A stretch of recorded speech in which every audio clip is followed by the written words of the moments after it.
Chapter 19 The Child at the Brookside. Thou wilt love her dearly, repeated Hester Prynne, as she and the minister sat watching little Pearl. Dost thou not think her beautiful? And see with what natural skill she has made those simple flowers adorn her. Had she gathered pearls, and diamonds, and rubies, in the wood, they could not have become her better. She is a splendid child. But I know whose brow she has.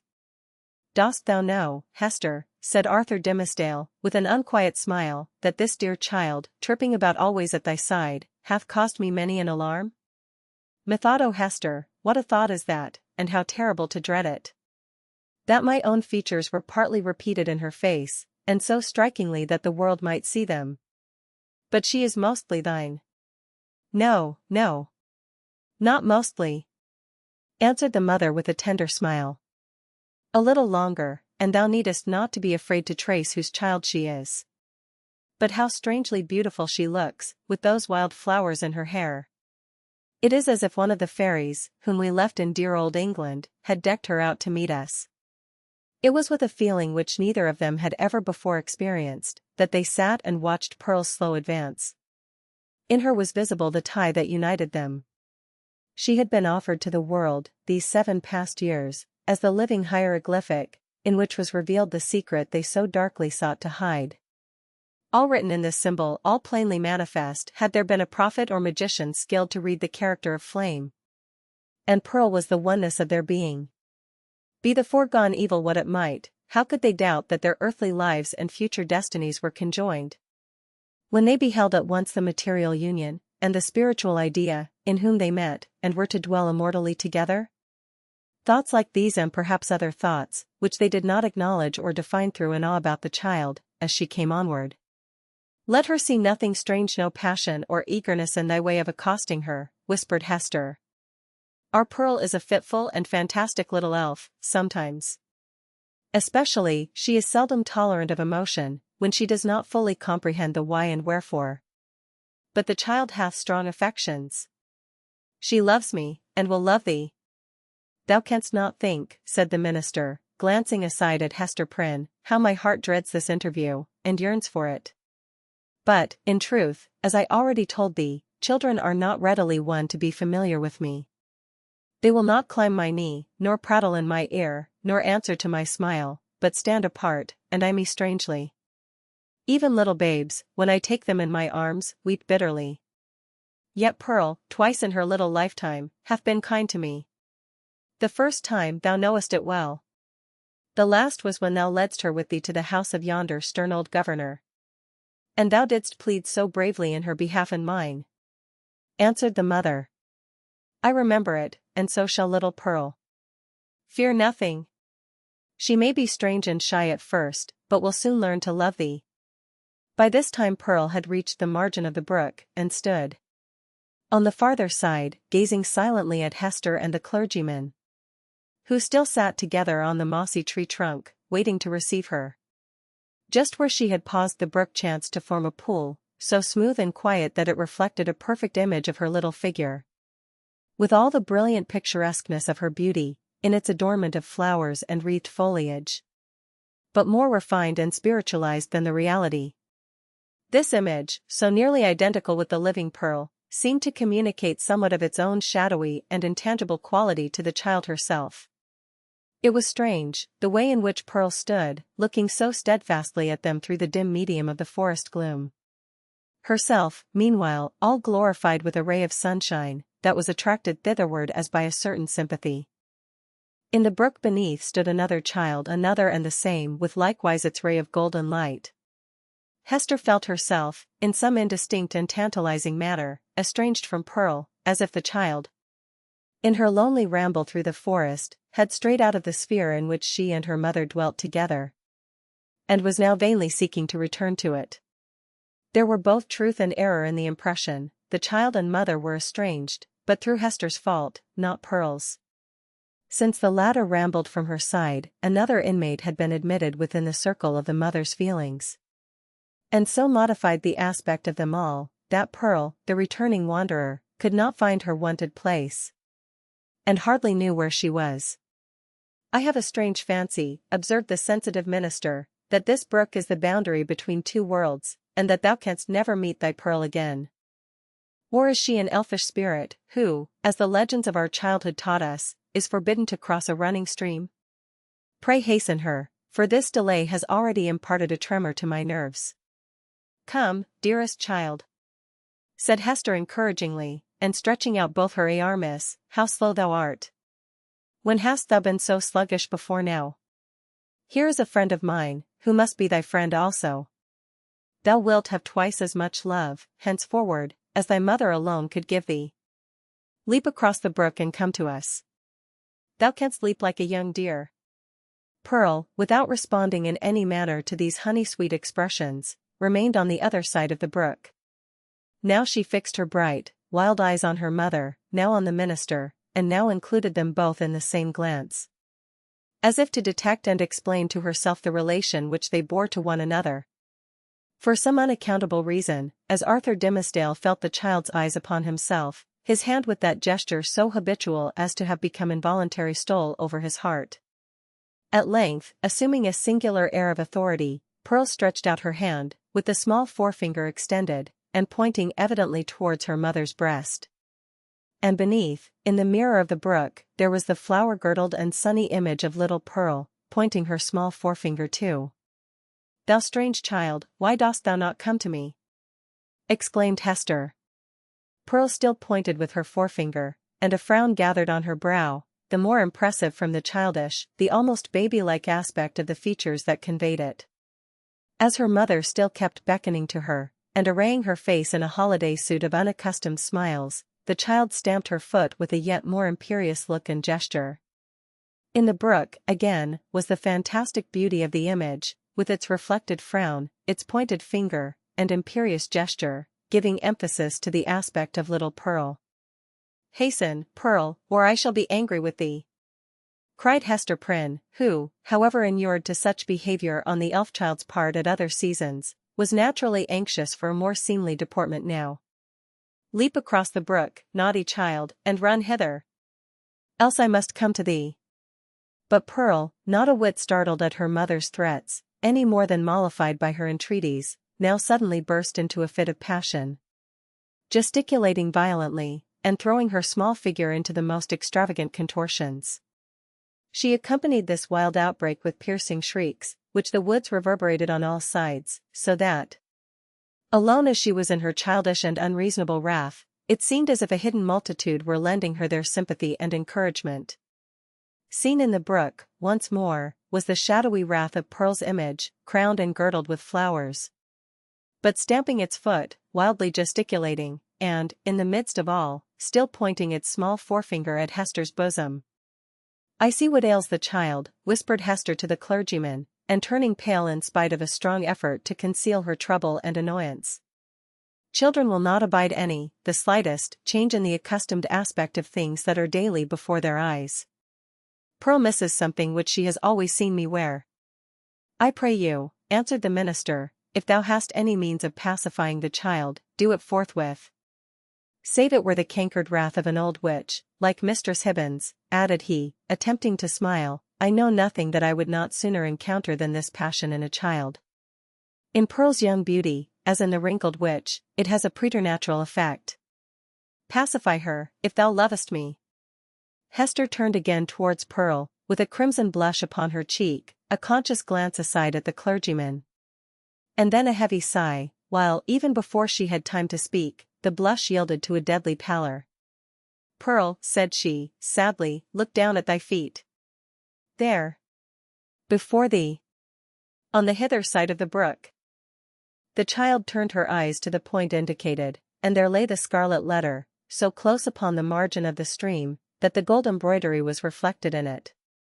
Bring it hither, said Hester. Come thou and take it up, answered Pearl. Was ever such a child? Observed Hester aside to the minister. Oh, I have much to tell thee about her. But, in very truth, she is right as regards this hateful token. I must bear its torture yet a little longer, only a few days longer, until we shall have left this region, and look back hither as to a land which we have dreamed of.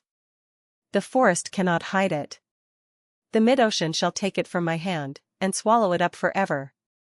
With these words, she advanced to the margin of the brook, took up the scarlet letter, and fastened it again into her bosom. Hopefully, but a moment ago, as Hester had spoken of drowning it in the deep sea, there was a sense of inevitable doom upon her, as she thus received back this deadly symbol from the hand of fate. She had flung it into infinite space. She had drawn an hour's free breath. And here again was the scarlet misery, glittering on the old spot. So it ever is, whether thus typified or no, that an evil deed invests itself with the character of doom. Hester next gathered up the heavy tresses of her hair, and confined them beneath her cap.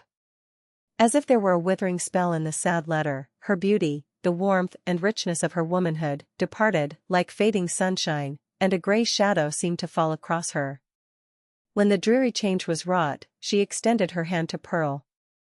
"Dost thou know thy mother now, child?" asked she, reproachfully, but with a subdued tone. "Wilt thou come across the brook, and own thy mother, now that she has her shame upon her, now that she is sad?" "Yes, now I will," answered the child, bounding across the brook, and clasping Hester in her arms. "Now thou art my mother indeed. And I am thy little Pearl." In a mood of tenderness that was not usual with her, she drew down her mother's head, and kissed her brow and both her cheeks. But then by a kind of necessity that always impelled this child to alloy whatever comfort she might chance to give with a throb of anguish, Pearl put up her mouth, and kissed the scarlet letter, too. "That was not kind," said Hester. "When thou hast shown me a little love, thou mockest me." "Why doth the minister sit yonder?" asked Pearl. "He waits to welcome thee," replied her mother. "Come thou, and entreat his blessing. He loves thee, my little Pearl, and loves thy mother too. Wilt thou not love him? Come. He longs to greet thee." "Doth he love us?" said Pearl, looking up with acute intelligence into her mother's face. "Will he go back with us, hand in hand, we three together, into the town?" "Not now, dear child," answered Hester. "But in days to come he will walk hand in hand with us. We will have a home and fireside of our own, and thou shalt sit upon his knee, and he will teach thee many things, and love thee dearly." "Thou wilt love him, wilt thou not? And will he always keep his hand over his heart?" inquired Pearl. "Foolish child, what a question is that?" exclaimed her mother. "Come and ask his blessing." But, whether influenced by the jealousy that seems instinctive with every petted child towards a dangerous rival, or from whatever caprice of her freakish nature, Pearl would show no favor to the clergyman. It was only by an exertion of force that her mother brought her up to him, hanging back, and manifesting her reluctance by odd grimaces, of which, ever since her babyhood, she had possessed a singular variety, and could transform her mobile physiognomy into a series of different aspects, with a new mischief in them, each and all. The minister, painfully embarrassed, but hoping that a kiss might prove a talisman to admit him into the child's kindlier regards, bent forward, and impressed one on her brow. Hereupon, Pearl broke away from her mother, and, running to the brook, stooped over it, and bathed her forehead, until the unwelcome kiss was quite washed off, and diffused through a long lapse of the gliding water. She then remained apart, silently watching Hester and the clergyman, while they talked together, and made such arrangements as were suggested by their new position, and the purposes soon to be fulfilled. And now this fateful interview had come to a close. The dell was to be left in solitude among its dark, old trees, which, with their multitudinous tongues, would whisper long of what had passed there, and no mortal be the wiser. And the melancholy brook would add this other tale to the mystery with which its little heart was already overburdened, and whereof it still kept up a murmuring babble, with not a whit more cheerfulness of tone than for ages heretofore. Chapter 20. The Minister in a Maze. As the minister departed, in advance of Hester Prynne and little Pearl, he threw a backward glance, half expecting that he should discover only some faintly traced features or outline of the mother and the child, slowly fading into the twilight of the woods. So great a vicissitude in his life could not at once be received as real. But there was Hester, clad in her grey robe, still standing beside the tree trunk, which some blast had overthrown a long antiquity ago. and which time had ever since been covering with moss, so that these two fated ones, with earth's heaviest burden on them, might there sit down together, and find a single hour's rest and solace. And there was Pearl, too, lightly dancing from the margin of the brook now that the intrusive third person was gone, and taking her old place by her mother's side. So the minister had not fallen asleep, and dreamed. In order to free his mind from this indistinctness and duplicity of impression, which vexed it with a strange disquietude, he recalled and more thoroughly defined the plans which Hester and himself had sketched for their departure. It had been determined between them that the old world, with its crowds and cities, offered them a more eligible shelter and concealment than the wilds of New England, or all America, with its alternatives of an Indian wigwam or the few settlements of Europeans, scattered thinly along the seaboard. Not to speak of the clergyman's health, so inadequate to sustain the hardships of a forest life, his native gifts, his culture, and his entire development would secure him a home only in the midst of civilization and refinement. The higher the state, the more delicately adapted to it the man. In furtherance of this choice, it so happened that a ship lay in the harbor, one of those questionable cruisers frequent at that day, which, without being absolutely outlaws of the deep, yet roamed over its surface with a remarkable irresponsibility of character. This vessel had recently arrived from the Spanish Main, and, within 3 days' time, would sail for Bristol. Hester Prynne, whose vocation, as a self-enlisted sister of charity, had brought her acquainted with the captain and crew, could take upon herself to secure the passage of 2 individuals and a child, with all the secrecy which circumstances rendered more than desirable. The minister had inquired of Hester, with no little interest, the precise time at which the vessel might be expected to depart. It would probably be on the 4th day from the present. This is most fortunate, he had then said to himself. Now, why the Reverend Mr. Dimmesdale considered it so very fortunate, we hesitate to reveal. Nevertheless, to hold nothing back from the reader, it was because, on the 3rd day from the present, he was to preach the election sermon, and, as such an occasion formed an honorable epoch in the life of a New England clergyman, he could not have chanced upon a more suitable mode and time of terminating his professional career. At least, they shall say of me, thought this exemplary man, that I leave no public duty unperformed, nor ill-performed. Sad, indeed, that an introspection so profound and acute as this poor minister's should be so miserably deceived. We have had, and may still have, worse things to tell of him, but none, we apprehend, so pitiably weak. No evidence, at once so slight and irrefragable, of a subtle disease, that had long since begun to eat into the real substance of his character. No man, for any considerable period, can wear one face to himself, and another to the multitude, without finally getting bewildered as to which may be the true. The excitement of Mr. Dimmesdale's feelings, as he returned from his interview with Hester, lent him unaccustomed physical energy, and hurried him townward at a rapid pace. The pathway among the woods seemed wilder, more uncouth with its rude natural obstacles, and less trodden by the foot of man, than he remembered it on his outward journey. But he leaped across the plashy places, thrust himself through the clinging underbrush, climbed the ascent, plunged into the hollow, and overcame, in short, all the difficulties of the track, with an unweariable activity that astonished him. He could not but recall how feebly, and with what frequent pauses for breath, he had toiled over the same ground only 2 days before. As he drew near the town, he took an impression of change from the series of familiar objects that presented themselves.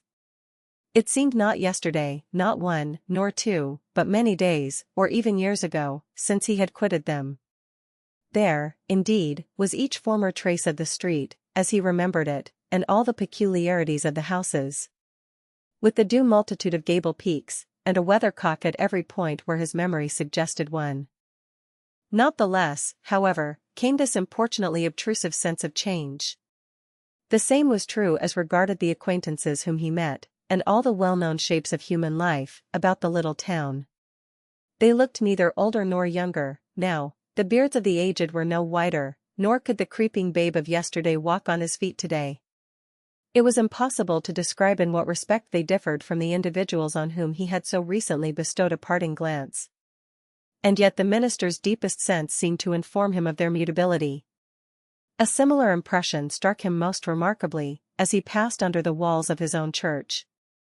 The edifice had so very strange, and yet so familiar, an aspect, that Mr. Dimmesdale's mind vibrated between two ideas. Either that he had seen it only in a dream hitherto, or that he was merely dreaming about it now. This phenomenon, in the various shapes which it assumed, indicated no external change, but so sudden and important a change in the spectator of the familiar scene, that the intervening space of a single day had operated on his consciousness like the lapse of years.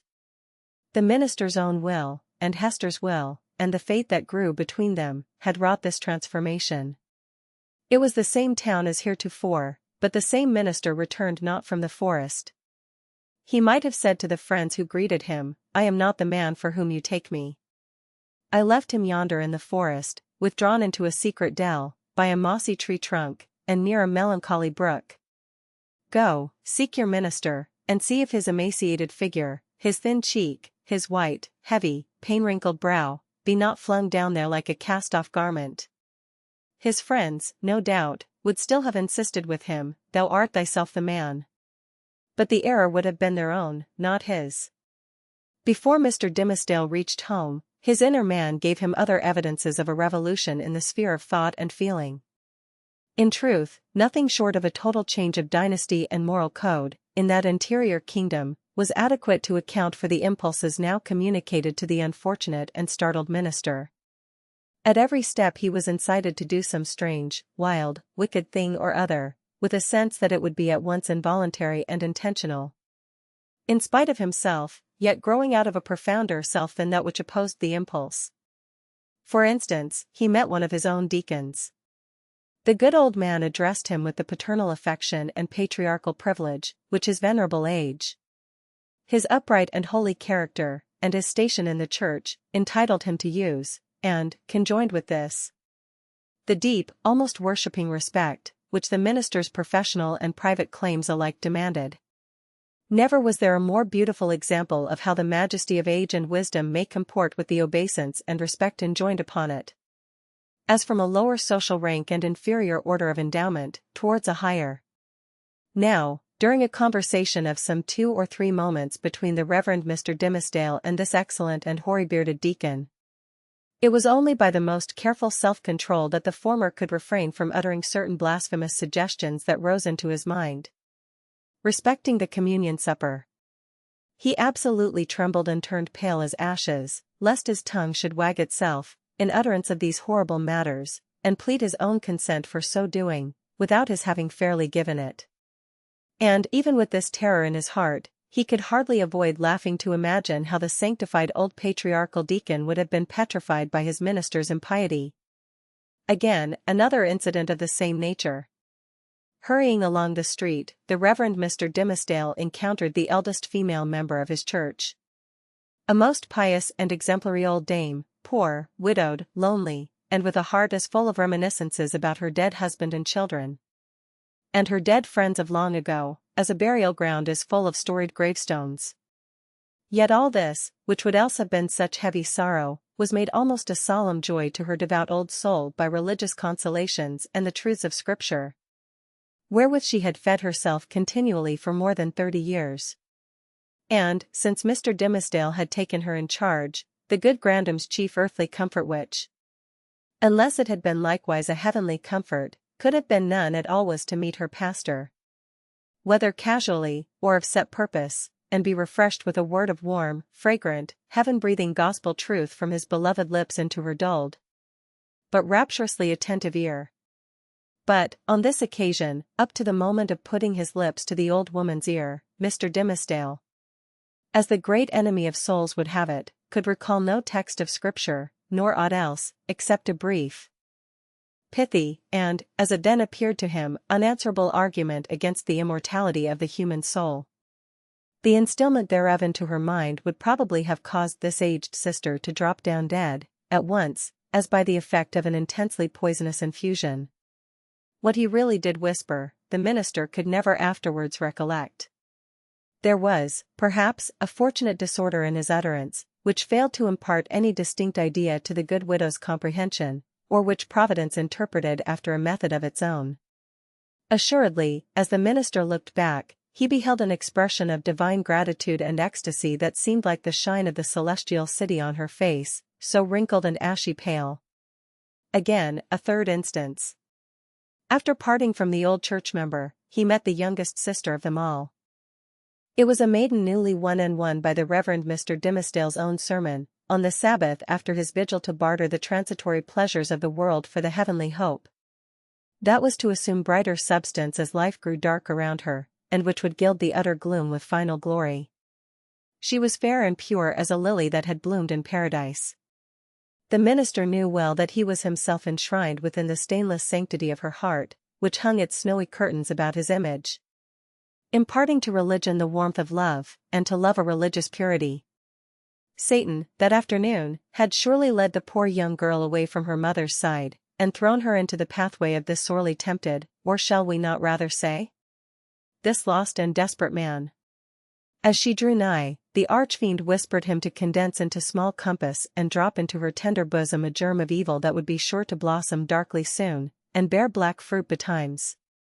Such was his sense of power over this virgin soul, trusting him as she did, that the minister felt potent to blight all the field of innocence with but one wicked look, and develop all its opposite with but a word. So with a mightier struggle than he had yet sustained he held his Geneva cloak before his face, and hurried onward, making no sign of recognition, and leaving the young sister to digest his rudeness as she might. She ransacked her conscience, which was full of harmless little matters, like her pocket or her work-bag, and took herself to task, poor thing, for 1,000 imaginary faults, and went about her household duties with swollen eyelids the next morning. Before the minister had time to celebrate his victory over this last temptation, he was conscious of another impulse, more ludicrous, and almost as horrible. We blush to tell it, it was to stop short in the road, and teach some very wicked words to a knot of little Puritan children who were playing there, and had but just begun to talk. Denying himself this freak, as unworthy of his cloth, he met a drunken seaman, one of the ship's crew from the Spanish Main. And, here, since he had so valiantly forborne all other wickedness, poor Mr. Dimmesdale longed, at least, to shake hands with the tarry blackguard, and recreate himself with a few improper jests, such as dissolute sailors so abound with, and a volley of good, round, solid, satisfactory, and heaven-defying oaths. It was not so much a better principle, as partly his natural good taste, and still more his buckrammed habit of clerical decorum, that carried him safely through the latter crisis. What is it that haunts and tempts me thus? Cried the minister to himself, at length, pausing in the street, and striking his hand against his forehead. Am I mad? Or am I given over utterly to the fiend? Did I make a contract with him in the forest, and sign it with my blood? And does he now summon me to its fulfillment, by suggesting the performance of every wickedness which his most foul imagination can conceive?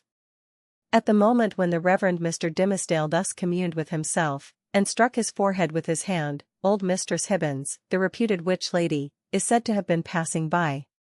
She made a very grand appearance, having on a high headdress, a rich gown of velvet, and a ruff done up with the famous yellow starch, of which Turner, her especial friend, had taught her the secret, before this last good lady had been hanged for Sir Thomas Overbury's murder.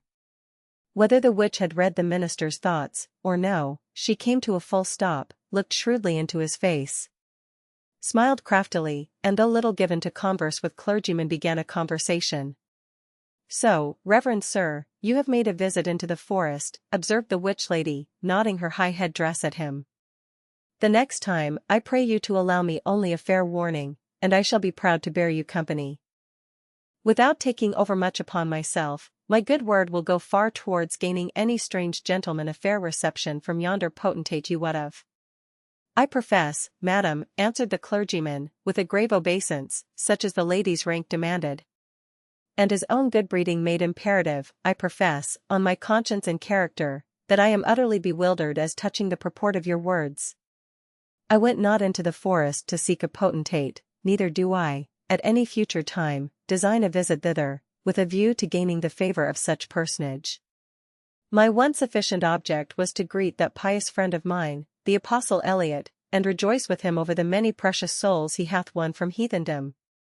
ha, ha, ha," cackled the old witch lady, still nodding her high headdress at the minister. "Well, well, we must needs talk thus in the daytime. You carry it off like an old hand. But at midnight, and in the forest, we shall have other talk together." She passed on with her aged stateliness, but often turning back her head and smiling at him, like one willing to recognize a secret intimacy of connection. "Have I then sold myself," thought the minister, "to the fiend whom, if men say true, this yellow-starched and velvet old hag has chosen for her prince and master?" The wretched minister! He had made a bargain very like it. Tempted by a dream of happiness, he had yielded himself with deliberate choice, as he had never done before, to what he knew was deadly sin. And the infectious poison of that sin had been thus rapidly diffused throughout his moral system. It had stupefied all blessed impulses, and awakened into vivid life the whole brotherhood of bad ones. Scorn, bitterness, unprovoked malignity, gratuitous desire of ill, ridicule of whatever was good and holy, all awoke, to tempt, even while they frightened him. And his encounter with old Mistress Hibbins, if it were a real incident, did but show its sympathy and fellowship with wicked mortals and the world of perverted spirits. He had by this time reached his dwelling, on the edge of the burial ground, and, hastening up the stairs, took refuge in his study. The minister was glad to have reached this shelter. Without first betraying himself to the world by any of those strange and wicked eccentricities to which he had been continually impelled while passing through the streets, he entered the accustomed room, and looked around him on its books, its windows, its fireplace, and the tapestried comfort of the walls, with the same perception of strangeness that had haunted him throughout his walk from the forest dell into the town, and thitherward. Here he had studied and written, here, gone through fast and vigil, and come forth half alive, here, striven to pray, here, borne 100,000 agonies. There was the Bible, in its rich old Hebrew, with Moses and the prophets speaking to him, and God's voice through all. There, on the table, with the inky pen beside it, was an unfinished sermon, with a sentence broken in the midst, where his thoughts had ceased to gush out upon the page 2 days before. He knew that it was himself, the thin and white-cheeked minister, who had done and suffered these things, and written thus far into the election sermon. But he seemed to stand apart, and eyed this former self with scornful pitying, but half-envious curiosity. That self was gone. Another man had returned out of the forest, a wiser one, with a knowledge of hidden mysteries which the simplicity of the former never could have reached. A bitter kind of knowledge that. While occupied with these reflections, a knock came at the door of the study, and the minister said, "Come in," not wholly devoid of an idea that he might behold an evil spirit. And so he did. It was old Roger Chillingworth that entered. The minister stood, white and speechless, with one hand on the Hebrew scriptures, and the other spread upon his breast. "Welcome home, reverend sir," said the physician. "And how found you that godly man, the Apostle Eliot? But methinks, dear sir, you look pale, as if the travel through the wilderness had been too sore for you. Will not my aid be requisite to put you in heart and strength to preach your election sermon?" "Nay, I think not so," rejoined the Reverend Mr. Dimmesdale. "My journey, and the sight of the holy apostle yonder, and the free air which I have breathed, have done me good, after so long confinement in my study. I think to need no more of your drugs, my kind physician, good though they be, and administered by a friendly hand." All this time, Roger Chillingworth was looking at the minister with the grave and intent regard of a physician towards his patient. But, in spite of this outward show, the latter was almost convinced of the old man's knowledge, or, at least, his confident suspicion, with respect to his own interview with Hester Prynne. The physician knew, then, that, in the minister's regard, he was no longer a trusted friend, but his bitterest enemy. So much being known, it would appear natural that a part of it should be expressed. It is singular, however, how long a time often passes before words embody things, and with what security two persons who choose to avoid a certain subject, may approach its very verge, and retire without disturbing it. Thus, the minister felt no apprehension that Roger Chillingworth would touch, in express words, upon the real position which they sustained towards one another. Yet did the physician, in his dark way, creep frightfully near the secret, Were it not better, said he, that you use my poor skill tonight? Verily, dear sir, we must take pains to make you strong and vigorous for this occasion of the election discourse. The people look for great things from you, apprehending that another year may come about, and find their pastor gone.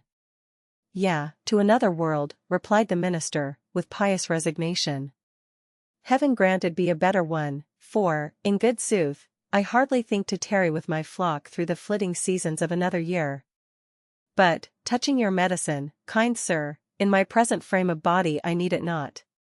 I joy to hear it, answered the physician.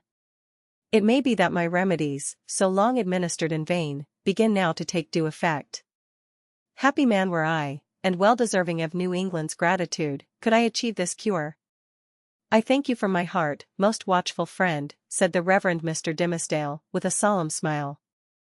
I thank you, and can but requite your good deeds with my prayers. A good man's prayers are golden recompense, rejoined old Roger Chillingworth, as he took his leave. Yeah, they are the current gold coin of the New Jerusalem, with the king's own mint mark on them. Left alone, the minister summoned a servant of the house, and requested food, which, being set before him, he ate with ravenous appetite. Then, flinging the already written pages of the election sermon into the fire, he forthwith began another, which he wrote with such an impulsive flow of thought and emotion, that he fancied himself inspired, and only wondered that heaven should see fit to transmit the grand and solemn music of its oracles through so foul an organ-pipe as he. However, leaving that mystery to solve itself, or go unsolved forever, he drove his task onward, with earnest haste and ecstasy. Thus the night fled away, as if it were a winged steed, and he careering on it, morning came, and peeped blushing through the curtains. And at last sunrise threw a golden beam into the study, and laid it right across the minister's bedazzled eyes. There he was, with the pen still between his fingers, and a vast, immeasurable tract of written space behind him. Chapter 21 The New England Holiday. Betimes in the morning of the day on which the new governor was to receive his office at the hands of the people, Hester Prynne and little Pearl came into the marketplace. It was already thronged with the craftsmen and other plebeian inhabitants of the town, in considerable numbers, among whom, likewise, were many rough figures, whose attire of deerskins marked them as belonging to some of the forest settlements which surrounded the little metropolis of the colony.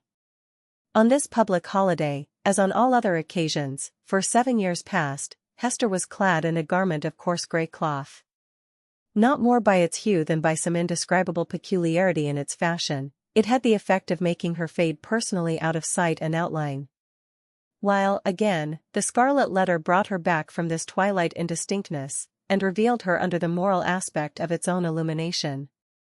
Her face, so long familiar to the townspeople, showed the marble quietude which they were accustomed to behold there. It was like a mask, or rather, like the frozen calmness of a dead woman's features, owing this dreary resemblance to the fact that Hester was actually dead. In respect to any claim of sympathy, and had departed out of the world with which she still seemed to mingle. It might be, on this one day, that there was an expression unseen before, nor, indeed, vivid enough to be detected now. Unless some preternaturally gifted observer should have first read the heart, and have afterwards sought a corresponding development in the countenance and mien. Such a spiritual seer might have conceived, that, after sustaining the gaze of the multitude through 7 miserable years as a necessity, a penance, and something which it was a stern religion to endure, she now, for one last time more, encountered it freely and voluntarily, in order to convert what had so long been agony into a kind of triumph. Look your last on the Scarlet Letter and its wearer. The people's victim and lifelong bondslave, as they fancied her, might say to them, "Yet a little while, and she will be beyond your reach. A few hours longer, and the deep, mysterious ocean will quench and hide forever the symbol which ye have caused to burn on her bosom." Nor were it an inconsistency too improbable to be assigned to human nature, should we suppose a feeling of regret in Hester's mind. At the moment when she was about to win her freedom from the pain which had been thus deeply incorporated with her being, might there not be an irresistible desire to quaff a last, long, breathless draught of the cup of wormwood and aloes, with which nearly all her years of womanhood had been perpetually flavored? The wine of life, henceforth to be presented to her lips, must be indeed rich, delicious, and exhilarating in its chaste and golden beaker, or else leave an inevitable and weary languor, after the lees of bitterness wherewith she had been drugged. As with a cordial of intensest potency, Pearl was decked out with airy gaiety. It would have been impossible to guess that this bright and sunny apparition owed its existence to the shape of gloomy grey, or that a fancy, at once so gorgeous and so delicate as must have been requisite to contrive the child's apparel, was the same that had achieved a task perhaps more difficult, in imparting so distinct a peculiarity to Hester's simple robe. The dress, so proper was it to little Pearl, seemed an effluence, or inevitable development and outward manifestation of her character, no more to be separated from her than the many-hued brilliancy from a butterfly's wing, or the painted glory from the leaf of a bright flower. As with these, so with the child, her garb was all of one idea with her nature. On this eventful day, moreover, there was a certain singular inquietude and excitement in her mood, resembling nothing so much as the shimmer of a diamond, that sparkles and flashes with the very throbbings of the breast on which it is displayed. Children have always a sympathy in the agitations of those connected with them, always, especially, a sense of any trouble or impending revolution, of whatever kind, in domestic circumstances, and therefore Pearl, who was the gem on her mother's unquiet bosom, betrayed, by the very dance of her spirits, the emotions which none could detect in the marble passiveness of Hester's brow. This effervescence made her flit with a bird-like movement, rather than walk by her mother's side. She broke continually into shouts of a wild, inarticulate, and sometimes piercing music. When they reached the market-place, she became still more restless, on perceiving the stir and bustle that enlivened the spot. For it was usually more like the broad and lonesome green before a village meeting-house, than the centre of a town's business. "Why, what is this, mother?" cried she. "Wherefore have all the people left their work today? Is it a play-day for the whole world? See, there is the blacksmith. He has washed his sooty face, and put on his Sabbath-day clothes, and looks as if he would gladly be merry, if any kind body would only teach him how. And there is Master Brackett, the old jailer, nodding and smiling at me." "Why does he do so, mother?" "He remembers thee a little babe, my child," answered Hester. "He should not nod and smile at me, for all that, the black, grim, ugly-eyed old man," said Pearl. "He may nod at thee if he will, for thou art clad in grey, and wearest the scarlet letter. But, see, mother, how many faces of strange people, and Indians among them, and sailors. What have they all come to do here in the marketplace?" "They wait to see the procession pass," said Hester. "For the governor and the magistrates are to go by, and the ministers, and all the great people and good people, with the music, and the soldiers marching before them." "And will the minister be there?" asked Pearl. "And will he hold out both his hands to me, as when thou ledst me to him from the brookside?" "He will be there, child," answered her mother. "But he will not greet thee today, nor must thou greet him." "What a strange, sad man is he," said the child, as if speaking partly to herself. "In the dark night-time, he calls us to him, and holds thy hand in mine, as when we stood with him on the scaffold yonder. And in the deep forest, where only the old trees can hear, and the strip of sky see it, he talks with thee, sitting on a heap of moss. And he kisses my forehead, too, so that the little brook would hardly wash it off. But, here, in the sunny day, and among all the people, he knows us not, nor must we know him. A strange, sad man is he, with his hand always over his heart." "Be quiet, Pearl. Thou understandest not these things," said her mother. "Think not now of the minister, but look about thee, and see how cheery is everybody's face today. The children have come from their schools, and the grown people from their workshops and their fields, on purpose to be happy. For, today, a new man is beginning to rule over them, and so as has been the custom of mankind ever since a nation was first gathered they make merry and rejoice, as if a good and golden year were at length to pass over the poor old world." It was as Hester said, in regard to the unwonted jollity that brightened the faces of the people into this festal season of the year as it already was. and continued to be during the greater part of 2 centuries. The Puritans compressed whatever mirth and public joy they deemed allowable to human infirmity, thereby so far dispelling the customary cloud, that, for the space of a single holiday, they appeared scarcely more grave than most other communities at a period of general affliction. But we perhaps exaggerate the grey or sable tinge, which undoubtedly characterized the mood and manners of the age. The persons now in the marketplace of Boston had not been born to an inheritance of puritanic gloom. They were native Englishmen, whose fathers had lived in the sunny richness of the Elizabethan epoch, a time when the life of England, viewed as one great mass, would appear to have been as stately, magnificent, and joyous as the world has ever witnessed. Had they followed their hereditary taste, the New England settlers would have illustrated all events of public importance by bonfires, banquets, pageantries, and processions.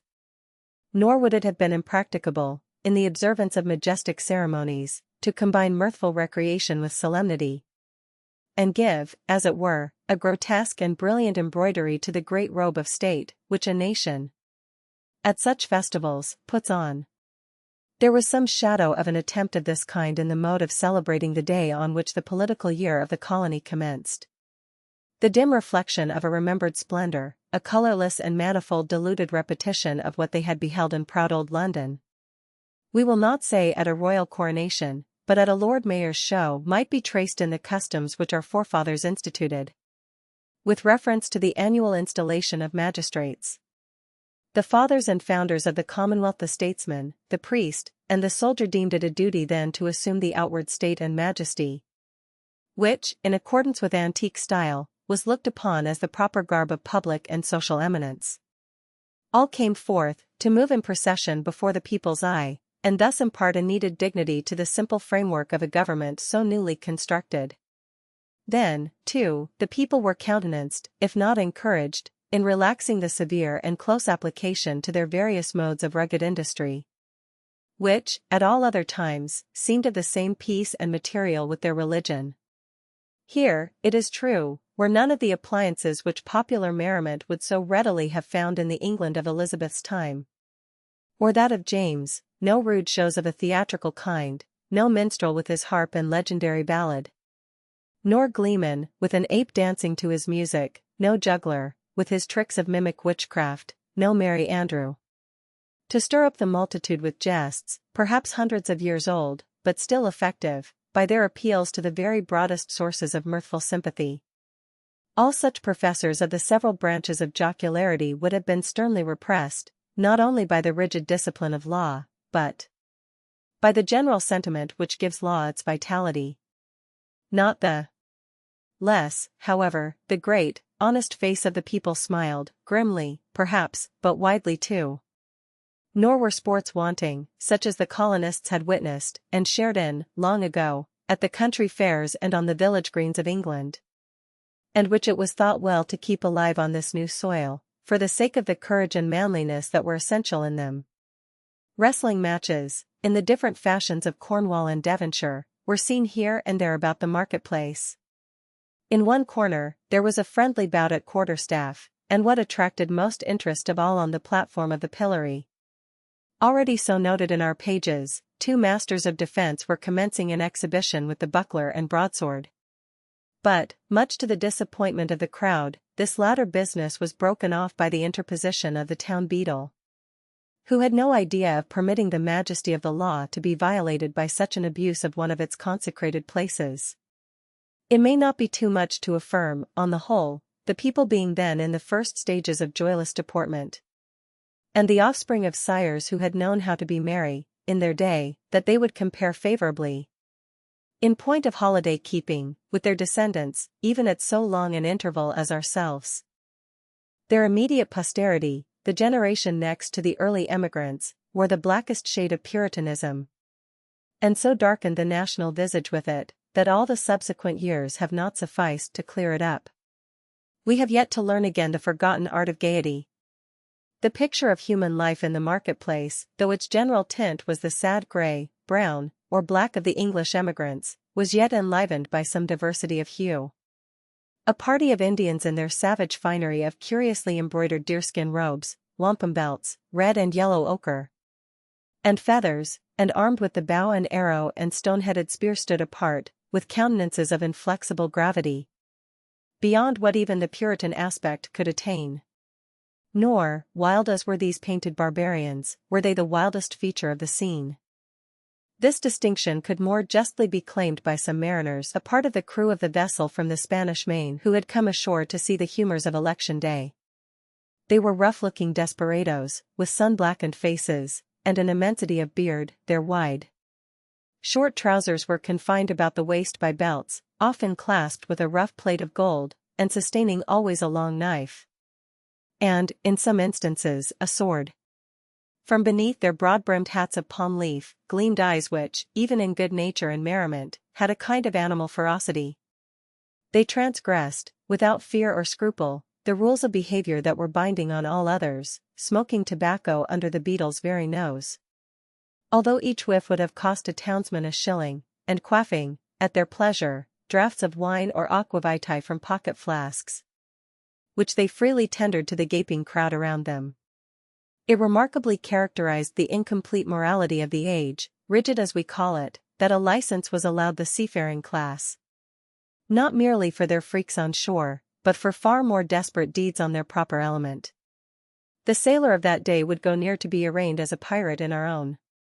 There could be little doubt, for instance, that this very ship's crew, though no unfavorable specimens of the nautical brotherhood, had been guilty, as we should phrase it, of depredations on the Spanish commerce, such as would have periled all their necks in a modern court of justice. But the sea, in those old times, heaved, swelled, and foamed very much at its own will, or subject only to the tempestuous wind, with hardly any attempts at regulation by human law. The buccaneer on the wave might relinquish his calling, and become at once, if he chose, a man of probity and piety on land. Nor, even in the full career of his reckless life, was he regarded as a personage with whom it was disreputable to traffic, or casually associate. Thus, the Puritan elders, in their black cloaks, starched bands, and steeple-crowned hats, smiled not unbenignantly at the clamor and rude deportment of these jolly seafaring men. And it excited neither surprise nor animadversion when so reputable a citizen as old Roger Chillingworth, the physician, was seen to enter the marketplace, in close and familiar talk with the commander of the questionable vessel. The latter was by far the most showy and gallant figure, so far as apparel went, anywhere to be seen among the multitude. He wore a profusion of ribbons on his garment, and gold lace on his hat, which was also encircled by a gold chain, and surmounted with a feather. There was a sword at his side, and a sword cut on his forehead, which, by the arrangement of his hair, he seemed anxious rather to display than hide. A landsman could hardly have worn this garb and shown this face, and worn and shown them both with such a galliard air, without undergoing stern question before a magistrate, and probably incurring a fine or imprisonment, or perhaps an exhibition in the stocks. As regarded the shipmaster, however, all was looked upon as pertaining to the character, as to a fish his glistening scales. After parting from the physician, the commander of the Bristol ship strolled idly through the marketplace, until, happening to approach the spot where Hester Prynne was standing, he appeared to recognize, and did not hesitate to address her. As was usually the case wherever Hester stood, a small, vacant area, a sort of magic circle had formed itself about her, into which, though the people were elbowing one another at a little distance, none ventured, or felt disposed to intrude. It was a forcible type of the moral solitude in which the Scarlet Letter enveloped its faded wearer, partly by her own reserve, and partly by the instinctive, though no longer so unkindly, withdrawal of her fellow creatures. Now, if never before, it answered a good purpose, by enabling Hester and the seaman to speak together without risk of being overheard. And so changed was Hester Prynne's repute before the public, that the matron in town most eminent for rigid morality could not have held such intercourse with less result of scandal than herself. "So, mistress," said the mariner, "I must bid the steward make ready one more berth than you bargained for. No fear of scurvy or ship fever, this voyage. What with the ship's surgeon and this other doctor, our only danger will be from drug or pill, more by token, as there is a lot of apothecary's stuff aboard, which I traded for with a Spanish vessel." "What mean you?" inquired Hester, startled more than she permitted to appear. have you another passenger?" "Why, know you not," cried the shipmaster, "that this physician here Chillingworth, he calls himself as minded to try my cabin fare with you?" Aye, you must have known it, for he tells me he is of your party, and a close friend to the gentleman you spoke of, he that is in peril from these sour old Puritan rulers." "They know each other well, indeed," replied Hester, with a mien of calmness, though in the utmost consternation. "They have long dwelt together." Nothing further passed between the mariner and Hester Prynne.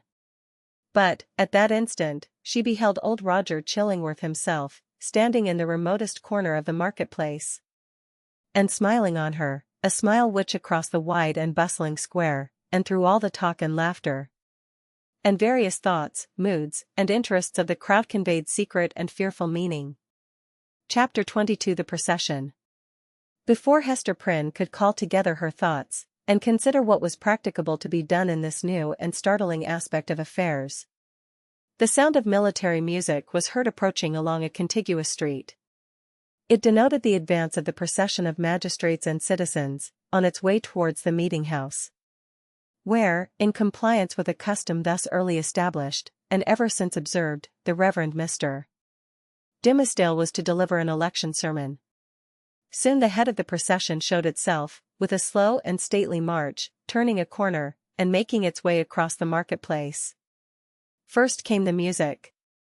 It comprised a variety of instruments, perhaps imperfectly adapted to one another, and played with no great skill, but yet attaining the great object for which the harmony of drum and clarion addresses itself to the multitude, that of imparting a higher and more heroic air to the scene of life that passes before the eye. Little Pearl at first clapped her hands, but then lost, for an instant, the restless agitation that had kept her in a continual effervescence throughout the morning. She gazed silently, and seemed to be borne upward, like a floating seabird, on the long heaves and swells of sound. But she was brought back to her former mood by the shimmer of the sunshine on the weapons and bright armor of the military company, which followed after the music, and formed the honorary escort of the procession. This body of soldiery which still sustains a corporate existence, and marches down from past ages with an ancient and honorable fame, was composed of no mercenary materials.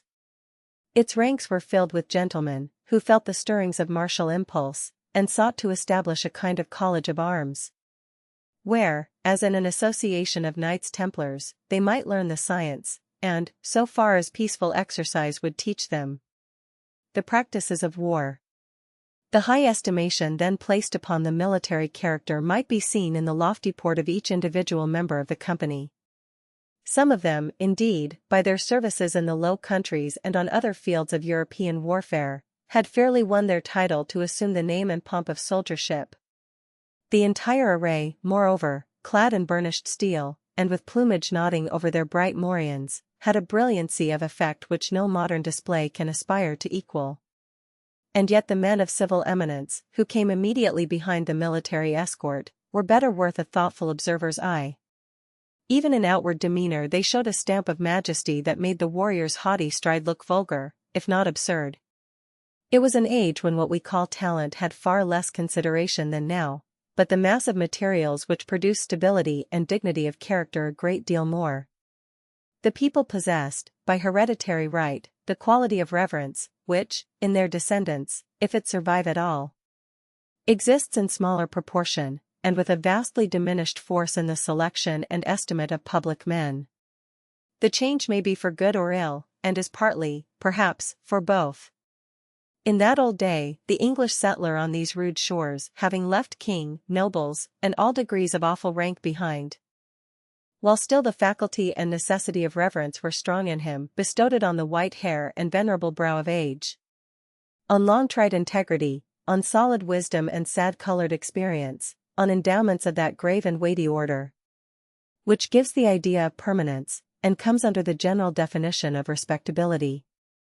These primitive statesmen, therefore, Bradstreet, Endicott, Dudley, Bellingham, and their compeers, who were elevated to power by the early choice of the people, seem to have been not often brilliant, but distinguished by a ponderous sobriety, rather than activity of intellect. They had fortitude and self-reliance, and, in time of difficulty or peril, stood up for the welfare of the state like a line of cliffs against a tempestuous tide. The traits of character here indicated were well represented in the square cast of countenance and large physical development of the new colonial magistrates. So far as a demeanor of natural authority was concerned, the mother country need not have been ashamed to see these foremost men of an actual democracy adopted into the House of Peers, or make the Privy Council of the sovereign.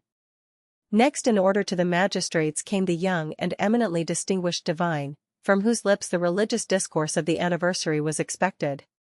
His was the profession, at that era, in which intellectual ability displayed itself far more than in political life. For leaving the higher motive out of the question, it offered inducements powerful enough, in the almost worshipping respect of the community, to win the most aspiring ambition into its service. Even political power, as in the case of Increase Mather, was within the grasp of a successful priest. It was the observation of those who beheld him now, that never, since Mr. Dimmesdale first set his foot on the New England shore, had he exhibited such energy as was seen in the gait and air with which he kept his pace in the procession. There was no feebleness of step, as at other times, his frame was not bent, nor did his hand rest ominously upon his heart. Yet, if the clergyman were rightly viewed, his strength seemed not of the body. It might be spiritual, and imparted to him by angelic ministrations. It might be the exhilaration of that potent cordial, which is distilled only in the furnace glow of earnest and long-continued thought. Or, perchance, his sensitive temperament was invigorated by the loud and piercing music that swelled heavenward, and uplifted him on its ascending wave. Nevertheless, so abstracted was his look, it might be questioned whether Mr. Dimmesdale even heard the music. There was his body, moving onward, and with an unaccustomed force. But where was his mind? Far and deep in its own region, busying itself, with preternatural activity, to marshal a procession of stately thoughts that were soon to issue thence. And so he saw nothing, heard nothing, knew nothing, of what was around him, but the spiritual element took up the feeble frame, and carried it along, unconscious of the burden, and converting it to spirit like itself. Men of uncommon intellect, who have grown morbid, possess this occasional power of mighty effort, into which they throw the life of many days, and then are lifeless for as many more. Hester Prynne, gazing steadfastly at the clergyman, felt a dreary influence come over her, but wherefore or whence she knew not. Unless that he seemed so remote from her own sphere, and utterly beyond her reach. One glance of recognition, she had imagined, must needs pass between them. She thought of the dim forest, with its little dell of solitude, and love, and anguish, and the mossy tree trunk, where, sitting hand in hand, they had mingled their sad and passionate talk with the melancholy murmur of the brook. How deeply had they known each other then? And was this the man? She hardly knew him now. He, moving proudly past, enveloped, as it were, in the rich music, with the procession of majestic and venerable fathers. He, so unattainable in his worldly position, and still more so in that far vista of his unsympathizing thoughts, through which she now beheld him. Her spirit sank with the idea that all must have been a delusion, and that, vividly as she had dreamed it, there could be no real bond betwixt the clergyman and herself. And thus much of woman was there in Hester, that she could scarcely forgive him, least of all now, when the heavy footstep of their approaching fate might be heard, nearer, nearer, nearer. For being able so completely to withdraw himself from their mutual world, while she groped darkly, and stretched forth her cold hands, and found him not. Pearl either saw and responded to her mother's feelings, or herself felt the remoteness and intangibility that had fallen around the minister. While the procession passed, the child was uneasy, fluttering up and down, like a bird on the point of taking flight. When the whole had gone by, she looked up into Hester's face. "Mother," said she, "was that the same minister that kissed me by the brook?" "Hold thy peace, dear little Pearl," whispered her mother. "We must not always talk in the marketplace of what happens to us in the forest." "I could not be sure that it was he, so strange he looked," continued the child. "Else I would have run to him, and bid him kiss me now, before all the people, even as he did yonder among the dark old trees." "What would the minister have said, mother? Would he have clapped his hand over his heart, and scowled on me, and bid me begone?" What should he say, Pearl, answered Hester, say that it was no time to kiss, and that kisses are not to be given in the marketplace? Well for thee, foolish child, that thou didst not speak to him. Another shade of the same sentiment, in reference to Mr. Dimmesdale, was expressed by a person whose eccentricities or insanity, as we should term it, led her to do what few of the townspeople would have ventured on, to begin a conversation with the wearer of the Scarlet Letter in public. It was Mistress Hibbins, who, arrayed in great magnificence, with a triple ruff, a broidered stomacher, a gown of rich velvet, and a gold-headed cane, had come forth to see the procession. As this ancient lady had the renown, which subsequently cost her no less a price than her life, of being a principal actor in all the works of necromancy that were continually going forward, the crowd gave way before her, and seemed to fear the touch of her garment, as if it carried the plague among its gorgeous folds. Seen in conjunction with Hester Prynne, kindly as so many now felt towards the latter, the dread inspired by Mistress Hibbins had doubled, and caused a general movement from that part of the marketplace in which the two women stood. Now, what mortal imagination could conceive it? Whispered the old lady confidentially to Hester. Yonder divine man. That saint on earth, as the people uphold him to be, and as I must needs say he really looks. Who, now, that saw him pass in the procession, would think how little while it is since he went forth out of his study, chewing a Hebrew text of scripture in his mouth, I warrant, to take an airing in the forest. Aha! We know what that means, Hester Prynne. But, truly, forsooth, I find it hard to believe him the same man. Many a church member saw I, walking behind the music, that has danced in the same measure with me, when somebody was fiddler. And, it might be, an Indian powwow or a Lapland wizard changing hands with us. That is but a trifle, when a woman knows the world. But this minister. Couldst thou surely tell, Hester, whether he was the same man that encountered thee on the forest path? Madam, I know not of what you speak, answered Hester Prynne, feeling Mistress Hibbins to be of infirm mind, yet strangely startled and awe-stricken by the confidence with which she affirmed a personal connection between so many persons, herself among them, and the evil one. It is not for me to talk lightly of a learned and pious minister of the word, like the Reverend Mr. Dimmesdale. Fie, woman, fie! Cried the old lady, shaking her finger at Hester. Dost thou think I have been to the forest so many times, and have yet no skill to judge who else has been there? Yea, though no leaf of the wild garlands, which they wore while they danced, be left in their hair. I know thee, Hester, for I behold the token. We may all see it in the sunshine, and it glows like a red flame in the dark. Thou wearest it openly, so there need be no question about that. But this minister. Let me tell thee in thine ear. When the black man sees one of his own servants, signed and sealed, so shy of owning to the bond as is the Reverend Mr. Dimmesdale, he hath a way of ordering matters so that the mark shall be disclosed in open daylight to the eyes of all the world. What is that the minister seeks to hide, with his hand always over his heart? Ha, Hester Prynne!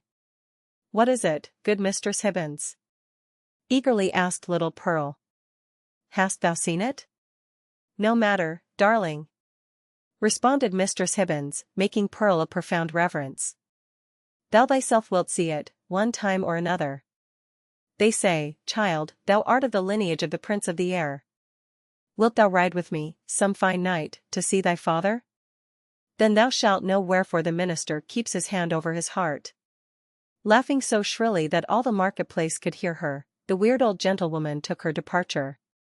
By this time the preliminary prayer had been offered in the meeting-house, and the accents of the Reverend Mr. Dimmesdale were heard commencing his discourse.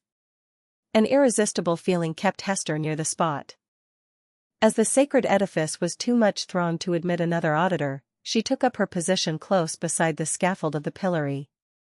It was in sufficient proximity to bring the whole sermon to her ears, in the shape of an indistinct, but varied, murmur and flow of the minister's very peculiar voice. This vocal organ was in itself a rich endowment, insomuch that a listener, comprehending nothing of the language in which the preacher spoke, might still have been swayed to and fro by the mere tone and cadence. Like all other music, it breathed passion and pathos, and emotions high or tender, in a tongue native to the human heart, wherever educated. Muffled as the sound was by its passage through the church walls, Hester Prynne listened with such intentness and sympathized so intimately that the sermon had throughout a meaning for her, entirely apart from its indistinguishable words. These, perhaps, if more distinctly heard, might have been only a grosser medium, and have clogged the spiritual sense. Now she caught the low undertone, as of the wind sinking down to repose itself, then ascended with it. As it rose through progressive gradations of sweetness and power, until its volume seemed to envelop her with an atmosphere of awe and solemn grandeur. And yet, majestic as the voice sometimes became, there was forever in it an essential character of plaintiveness. A loud or low expression of anguish, the whisper, or the shriek, as it might be conceived, of suffering humanity, that touched a sensibility in every bosom. At times this deep strain of pathos was all that could be heard, and scarcely heard, sighing amid a desolate silence. But even when the minister's voice grew high and commanding, when it gushed irrepressibly upward, when it assumed its utmost breadth and power, so overfilling the church as to burst its way through the solid walls, and diffuse itself in the open air, still, if the auditor listened intently, and for the purpose, he could detect the same cry of pain. What was it? The complaint of a human heart, sorrow-laden, perchance guilty, telling its secret, whether of guilt or sorrow, to the great heart of mankind, beseeching its sympathy or forgiveness at every moment in each accent. And never in vain. It was this profound and continual undertone that gave the clergyman his most appropriate power. During all this time Hester stood, statue-like, at the foot of the scaffold. If the minister's voice had not kept her there would nevertheless have been an inevitable magnetism in that spot, whence she dated the first hour of her life of ignominy. There was a sense within her too ill-defined to be made a thought, but weighing heavily on her mind, that her whole orb of life, both before and after, was connected with this spot, as with the one point that gave it unity. Little Pearl, meanwhile, had quitted her mother's side, and was playing at her own will about the marketplace. She made the sombre crowd cheerful by her erratic and glistening ray, even as a bird of bright plumage illuminates a whole tree of dusky foliage by darting to and fro, half seen and half concealed, amid the twilight of the clustering leaves. She had an undulating, but, oftentimes, a sharp and irregular movement. It indicated the restless vivacity of her spirit, which today was doubly indefatigable in its tiptoe dance, because it was played upon and vibrated with her mother's disquietude. Whenever Pearl saw anything to excite her ever-active and wandering curiosity, she flew thitherward, and, as we might say, seized upon that man or thing as her own property, so far as she desired it, but without yielding the minutest degree of control over her motions in requital. The Puritans looked on, and, if they smiled, were none the less inclined to pronounce the child a demon offspring. From the indescribable charm of beauty and eccentricity that shone through her little figure, and sparkled with its activity, she ran and looked the wild Indian in the face, and he grew conscious of a nature wilder than his own. Thence, with native audacity, but still with a reserve as characteristic, she flew into the midst of a group of mariners. The swarthy-cheeked wild men of the ocean, as the Indians were of the land, and they gazed wonderingly and admiringly at Pearl, as if a flake of the sea foam had taken the shape of a little maid, and were gifted with a soul of the sea fire that flashes beneath the prow in the night-time. One of these seafaring men, the shipmaster, indeed, who had spoken to Hester Prynne, was so smitten with Pearl's aspect, that he attempted to lay hands upon her, with purpose to snatch a kiss. Finding it as impossible to touch her as to catch a humming-bird in the air, he took from his hat the gold chain that was twisted about it, and threw it to the child. Pearl immediately twined it around her neck and waist, with such happy skill, that, once seen there, it became a part of her, and it was difficult to imagine her without it. "Thy mother is yonder woman with the scarlet letter," said the seaman. "Wilt thou carry her a message from me?" "If the message pleases me I will," answered Pearl. "Then tell her," rejoined he, "that I spake again with the black-visaged, hump-shouldered old doctor, and he engages to bring his friend, the gentleman she wots of, aboard with him. So let thy mother take no thought, save for herself and thee. Wilt thou tell her this, thou witch baby?" "Mistress Hibbins says my father is the prince of the air," cried Pearl, with her naughty smile. "If thou callest me that ill name, I shall tell him of thee, and he will chase thy ship with a tempest. Pursuing a zigzag course across the marketplace, the child returned to her mother, and communicated what the mariner had said.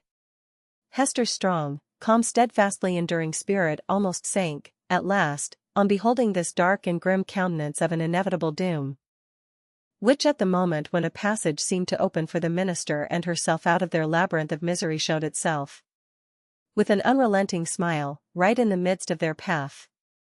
With her mind harassed by the terrible perplexity in which the shipmaster's intelligence involved her, she was also subjected to another trial. There were many people present, from the country round about, who had often heard of the Scarlet Letter, and to whom it had been made terrific by 100 false or exaggerated rumors, but who had never beheld it with their own bodily eyes. These, after exhausting other modes of amusement, now thronged about Hester Prynne with rude and boorish intrusiveness.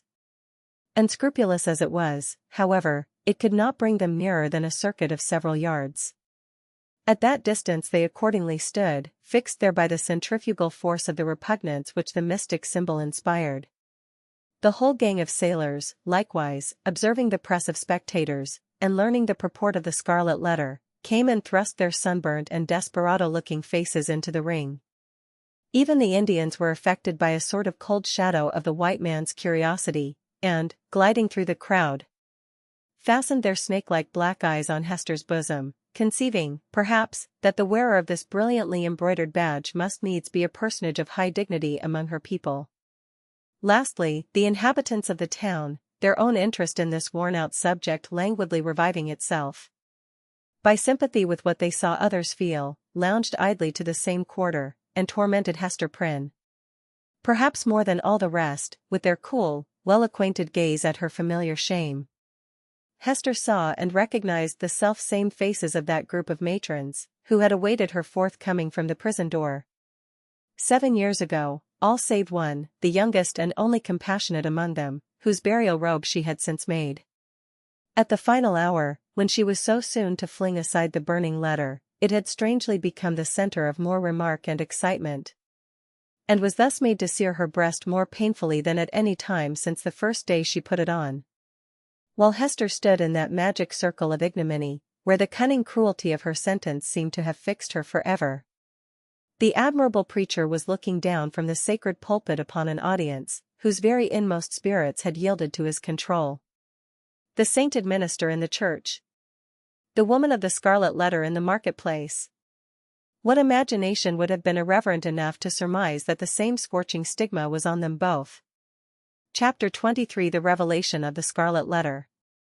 The eloquent voice, on which the souls of the listening audience had been borne aloft, as on the swelling waves of the sea, at length came to a pause. There was a momentary silence, profound as what should follow the utterance of oracles.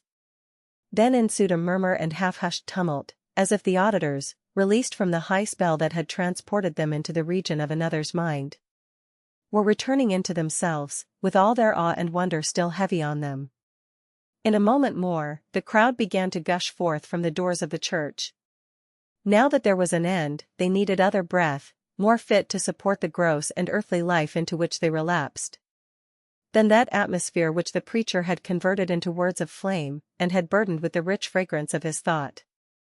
In the open air their rapture broke into speech.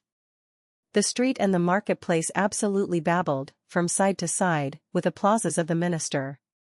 His hearers could not rest until they had told one another of what each knew better than he could tell or hear. According to their united testimony, never had man spoken in so wise, so high, and so holy a spirit, as he that spake this day. Nor had inspiration ever breathed through mortal lips more evidently than it did through his. Its influence could be seen, as it were, descending upon him, and possessing him, and continually lifting him out of the written discourse that lay before him, and filling him with ideas that must have been as marvelous to himself as to his audience. His subject, it appeared, had been the relation between the deity and the communities of mankind, with a special reference to the New England which they were here planting in the wilderness. And, as he drew towards the close, a spirit as of prophecy had come upon him, constraining him to its purpose as mightily as the old prophets of Israel were constrained.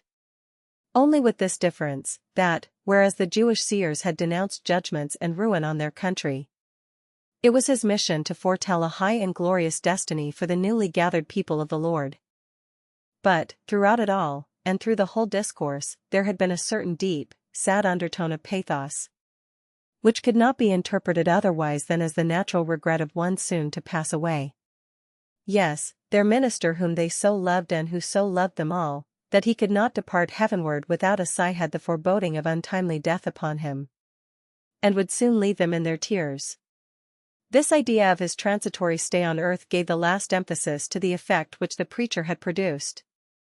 It was as if an angel, in his passage to the skies, had shaken his bright wings over the people for an instant, at once a shadow and a splendor, and had shed down a shower of golden truths upon them.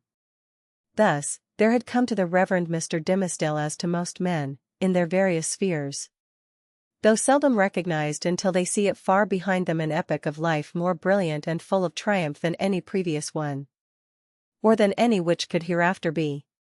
He stood, at this moment, on the very proudest eminence of superiority, to which the gifts of intellect, rich lore, prevailing eloquence, and a reputation of widest sanctity, could exalt a clergyman in New England's earliest days, when the professional character was of itself a lofty pedestal.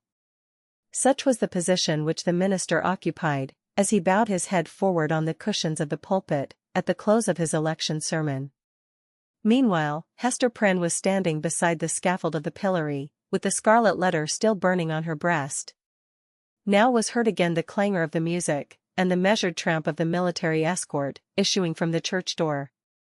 The procession was to be marshalled thence to the town hall, where a solemn banquet would complete the ceremonies of the day.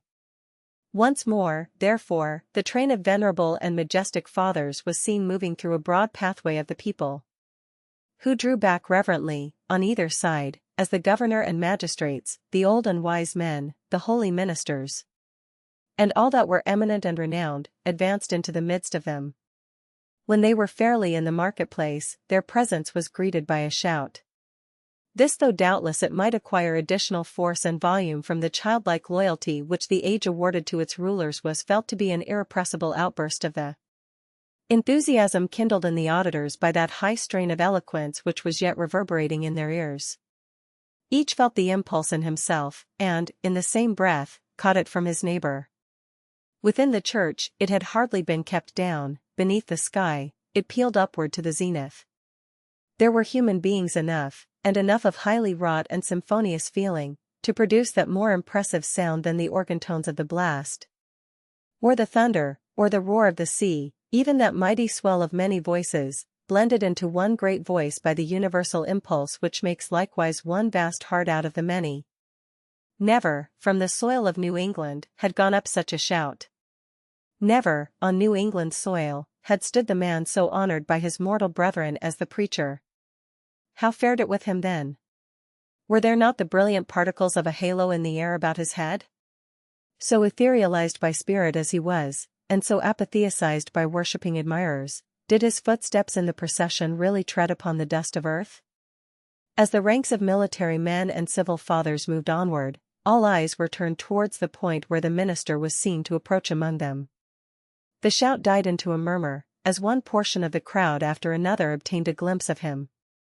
How feeble and pale he looked amid all his triumph! The energy, or say, rather, the inspiration which had held him up, until he should have delivered the sacred message that brought its own strength along with it from heaven, was withdrawn, now that it had so faithfully performed its office.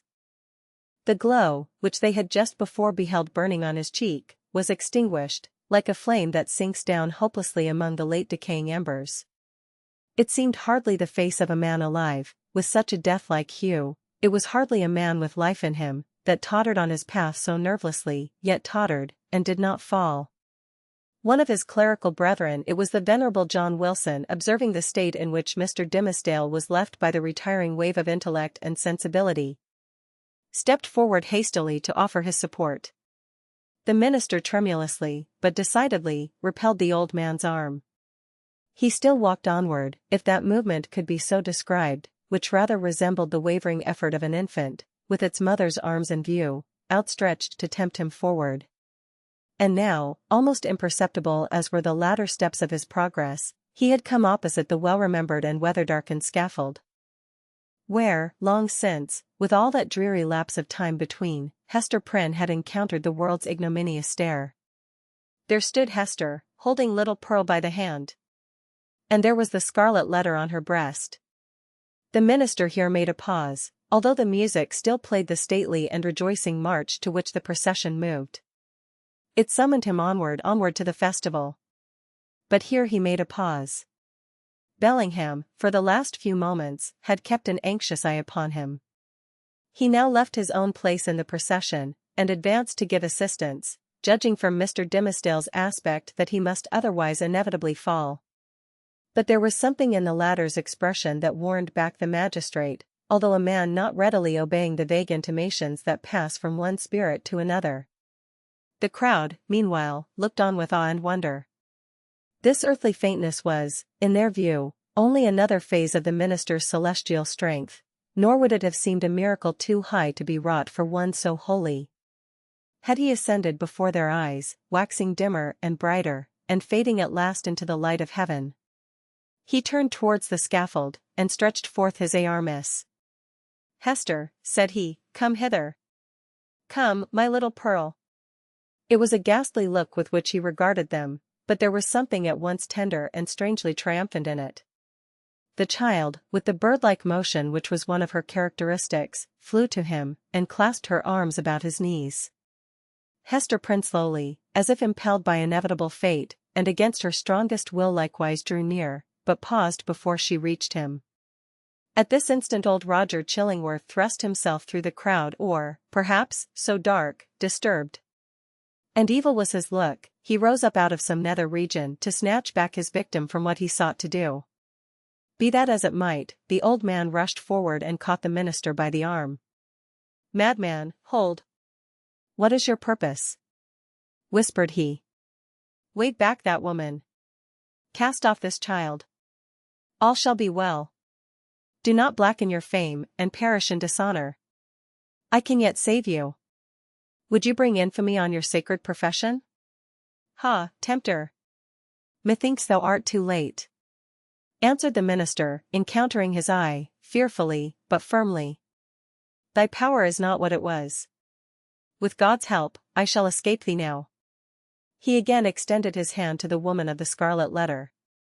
"Hester Prynne," cried he, with a piercing earnestness, "in the name of him, so terrible and so merciful, who gives me grace, at this last moment, to do what for my own heavy sin and miserable agony I withheld myself from doing 7 years ago.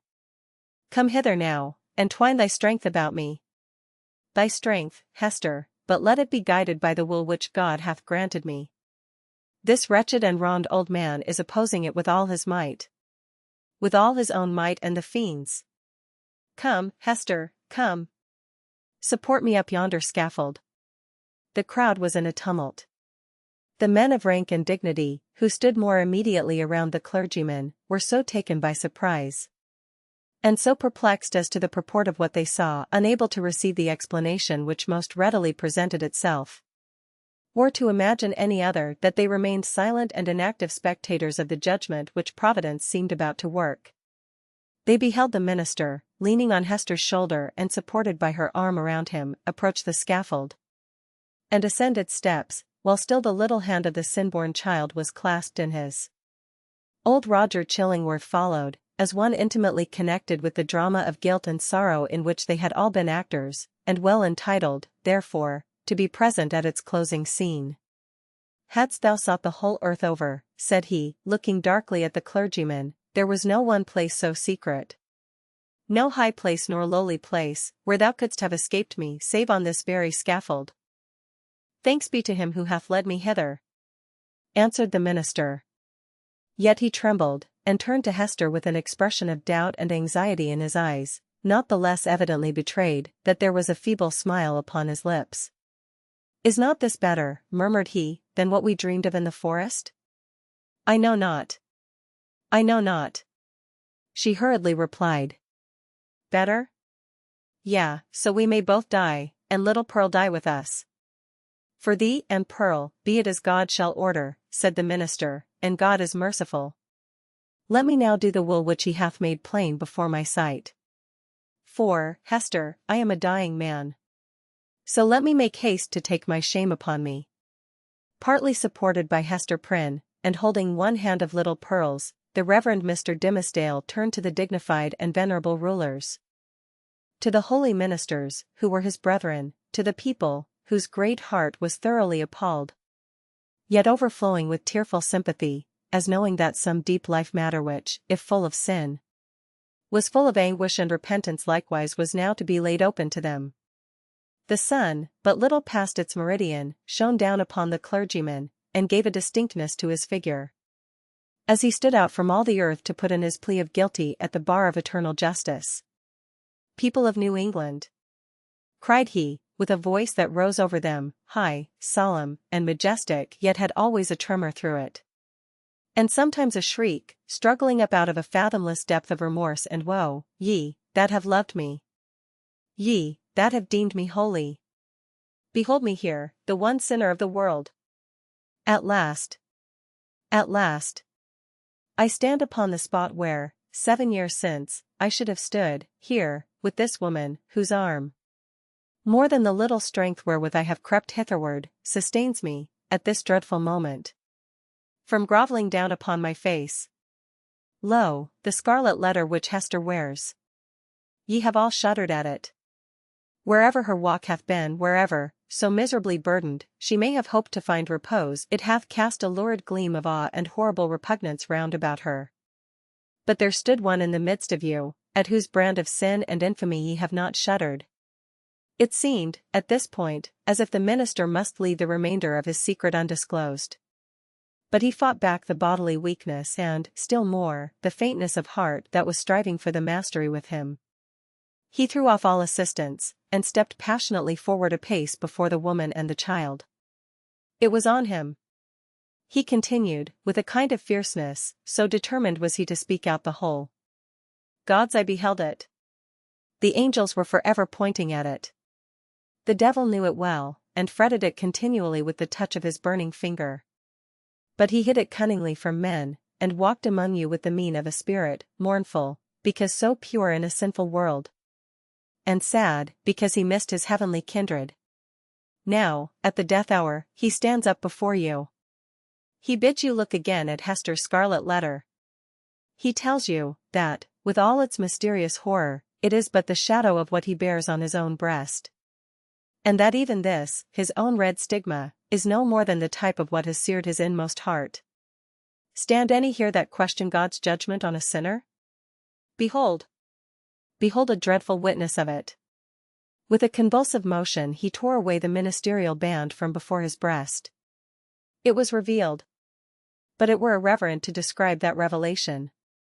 For an instant the gaze of the horror-stricken multitude was concentrated on the ghastly miracle, while the minister stood with a flush of triumph in his face, as one who, in the crisis of acutest pain, had won a victory. Then, down he sank upon the scaffold. Hester partly raised him, and supported his head against her bosom. Old Roger Chillingworth knelt down beside him, with a blank, dull countenance, out of which the life seemed to have departed. "Thou hast escaped me," he repeated more than once. "Thou hast escaped me. May God forgive thee," said the minister. "Thou, too, hast deeply sinned." He withdrew his dying eyes from the old man, and fixed them on the woman and the child. "My little Pearl," said he feebly, and there was a sweet and gentle smile over his face, as of a spirit sinking into deep repose. Nay, now that the burden was removed, it seemed almost as if he would be sportive with the child. "Dear little Pearl, wilt thou kiss me now? Thou wouldst not yonder, in the forest. But now thou wilt?" Pearl kissed his lips. A spell was broken. The great scene of grief, in which the wild infant bore a part, had developed all her sympathies, and as her tears fell upon her father's cheek, they were the pledge that she would grow up amid human joy and sorrow, nor forever do battle with the world, but be a woman in it. Towards her mother, too, Pearl's errand as a messenger of anguish was all fulfilled. "Hester," said the clergyman, "farewell. Shall we not meet again?" whispered she, bending her face down close to his. shall we not spend our immortal life together? Surely, surely, we have ransomed one another, with all this woe. Thou lookest far into eternity, with those bright dying eyes. Then tell me what thou sayest? Hush, Hester, hush, said he, with tremulous solemnity. The law we broke. The sin here so awfully revealed. Let these alone be in thy thoughts. I fear. It may be, that, when we forgot our God, when we violated our reverence each for the other's soul, it was thenceforth vain to hope that we could meet hereafter, in an everlasting and pure reunion. God knows, and he is merciful. He hath proved his mercy, most of all, in my afflictions. By giving me this burning torture to bear upon my breast. By sending yonder dark and terrible old man, to keep the torture always at red heat. By bringing me hither, to die this death of triumphant ignominy before the people. Had either of these agonies been wanting, I had been lost for ever. Praised be his name. His will be done. Farewell. That final word came forth with the minister's expiring breath. The multitude, silent till then, broke out in a strange, deep voice of awe and wonder, which could not as yet find utterance, save in this murmur that rolled so heavily after the departed spirit. Chapter 24 Conclusion. After many days, when time sufficed for the people to arrange their thoughts in reference to the foregoing scene, there was more than one account of what had been witnessed on the scaffold. Most of the spectators testified to having seen, on the breast of the unhappy minister, a scarlet letter the very semblance of that worn by Hester Prynne imprinted in the flesh. As regarded its origin, there were various explanations, all of which must necessarily have been conjectural. Some affirmed that the Reverend Mr. Dimmesdale, on the very day when Hester Prynne first wore her ignominious badge, had begun a course of penance which he afterwards, in so many futile methods, followed out by inflicting a hideous torture on himself. Others contended that the stigma had not been produced until a long time subsequent, when old Roger Chillingworth, being a potent necromancer, had caused it to appear, through the agency of magic and poisonous drugs. Others, again, and those best able to appreciate the minister's peculiar sensibility, and the wonderful operation of his spirit upon the body, whispered their belief, that the awful symbol was the effect of the ever-active tooth of remorse, gnawing from the inmost heart outwardly, and at last manifesting heaven's dreadful judgment by the visible presence of the letter. The reader may choose among these theories. We have thrown all the light we could acquire upon the portent, and would gladly, now that it has done its office, erase its deep print out of our own brain, where long meditation has fixed it in very undesirable distinctness. It is singular, nevertheless, that certain persons, who were spectators of the whole scene, and professed never once to have removed their eyes from the Reverend Mr. Dimmesdale, denied that there was any mark whatever on his breast, more than on a newborn infant's. Neither, by their report, had his dying words acknowledged, nor even remotely implied, the slightest connection, on his part, with the guilt for which Hester Prynne had so long worn the scarlet letter. According to these highly respectable witnesses, the minister, conscious that he was dying, conscious also, that the reverence of the multitude placed him already among saints and angels, had desired, by yielding up his breath in the arms of that fallen woman, to express to the world how utterly nugatory is the choicest of man's own righteousness. After exhausting life in his efforts for mankind's spiritual good, he had made the manner of his death a parable, in order to impress on his admirers the mighty and mournful lesson, that, in the view of infinite purity, we are sinners all alike. It was to teach them, that the holiest among us has but attained so far above his fellows as to discern more clearly the mercy which looks down, and repudiate more utterly the phantom of human merit, which would look aspiringly upward. Without disputing a truth so momentous, we must be allowed to consider this version of Mr. Dimmesdale's story as only an instance of that stubborn fidelity with which a man's friends and especially a clergyman's will sometimes uphold his character, when proofs, clear as the midday sunshine on the scarlet letter, establish him a false and sin-stained creature of the dust.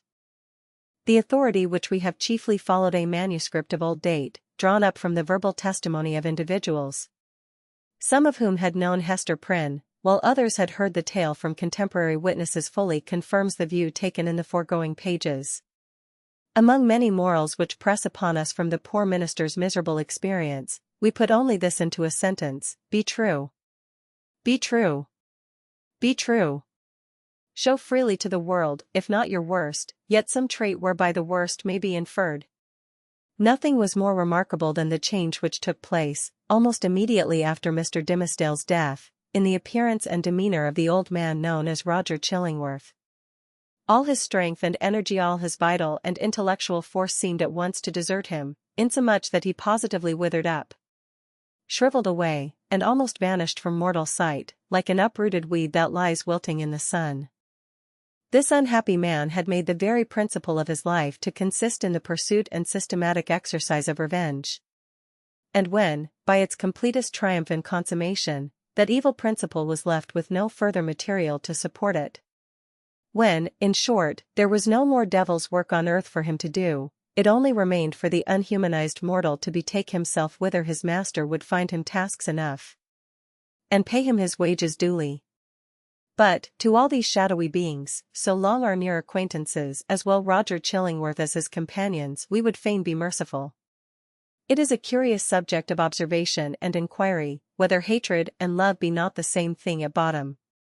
Each, in its utmost development, supposes a high degree of intimacy and heart knowledge, each renders one individual dependent for the food of his affections and spiritual life upon another. Each leaves the passionate lover, or the no less passionate hater, forlorn and desolate by the withdrawal of his object. Philosophically considered, therefore, the two passions seem essentially the same, except that one happens to be seen in a celestial radiance, and the other in a dusky and lurid glow. In the spiritual world, the old physician and the minister, mutual victims as they have been, may, unawares, have found their earthly stock of hatred and antipathy transmuted into golden love. Leaving this discussion apart, we have a matter of business to communicate to the reader. At old Roger Chillingworth's decease, which took place within the year, and by his last will and testament, of which Governor Bellingham and the Reverend Mr.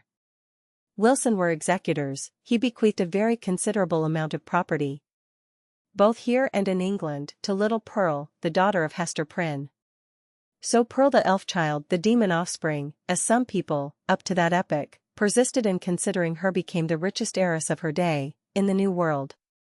Not improbably, this circumstance wrought a very material change in the public estimation, and, had the mother and child remained here, little Pearl, at a marriageable period of life, might have mingled her wild blood with the lineage of the devoutest Puritan among them all.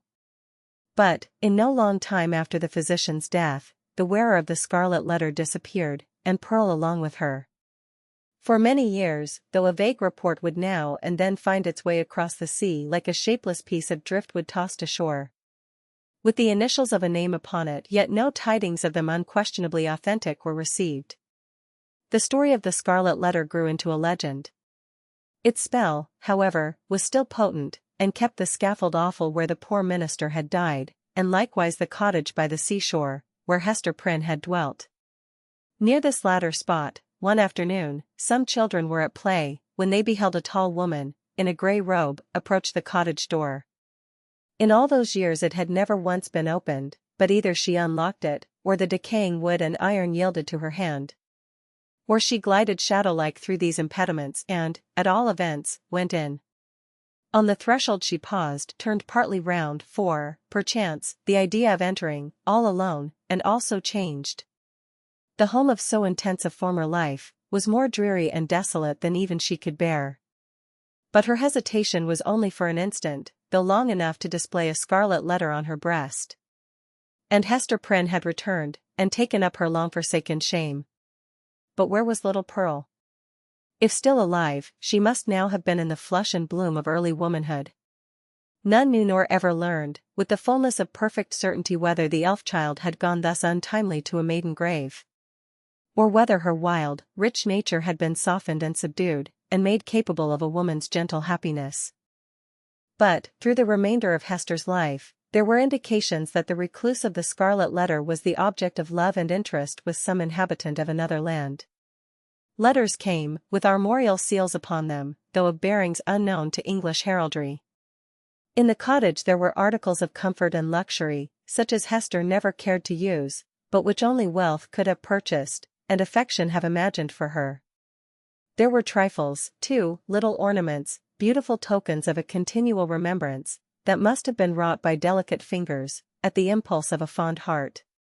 And, once, Hester was seen embroidering a baby garment, with such a lavish richness of golden fancy as would have raised a public tumult. Had any infant, thus apparelled, been shown to our sober-hued community. In fine, the gossips of that day believed, and Mr. Surveyor Pugh, who made investigations a century later, believed, and one of his recent successors in office, moreover, faithfully believes that Pearl was not only alive, but married, and happy, and mindful of her mother, and that she would most joyfully have entertained that sad and lonely mother at her fireside. But there was a more real life for Hester Prynne, here, in New England, than in that unknown region where Pearl had found a home. Here had been her sin, here, her sorrow, and here was yet to be her penitence. She had returned, therefore, and resumed of her own free will, for not the sternest magistrate of that iron period would have imposed it, resumed the symbol of which we have related so dark a tale. Never afterwards did it quit her bosom. But, in the lapse of the toilsome, thoughtful, and self-devoted years that made up Hester's life, the Scarlet Letter ceased to be a stigma which attracted the world's scorn and bitterness, and became a type of something to be sorrowed over, and looked upon with awe, yet with reverence too. And, as Hester Prynne had no selfish ends, nor lived in any measure for her own profit and enjoyment, people brought all their sorrows and perplexities, and besought her counsel, as one who had herself gone through a mighty trouble. Women, more especially, in the continually recurring trials of wounded, wasted, wronged, misplaced, or erring and sinful passion, or with the dreary burden of a heart unyielded, because unvalued and unsought, came to Hester's cottage, demanding why they were so wretched, and what the remedy. Hester comforted and counseled them as best she might. She assured them, too, of her firm belief, that, at some brighter period, when the world should have grown ripe for it, in heaven's own time a new truth would be revealed, in order to establish the whole relation between man and woman on a surer ground of mutual happiness. Earlier in life, Hester had vainly imagined that she herself might be the destined prophetess, but had long since recognized the impossibility that any mission of divine and mysterious truth should be confided to a woman stained with sin, bowed down with shame, or even burdened with a lifelong sorrow. The angel and apostle of the coming revelation must be a woman, indeed, but lofty, pure, and beautiful, and wise, moreover, not through dusky grief, but the ethereal medium of joy, and showing how sacred love should make us happy, by the truest test of a life successful to such an end. So said Hester Prynne, and glanced her sad eyes downward at the Scarlet Letter.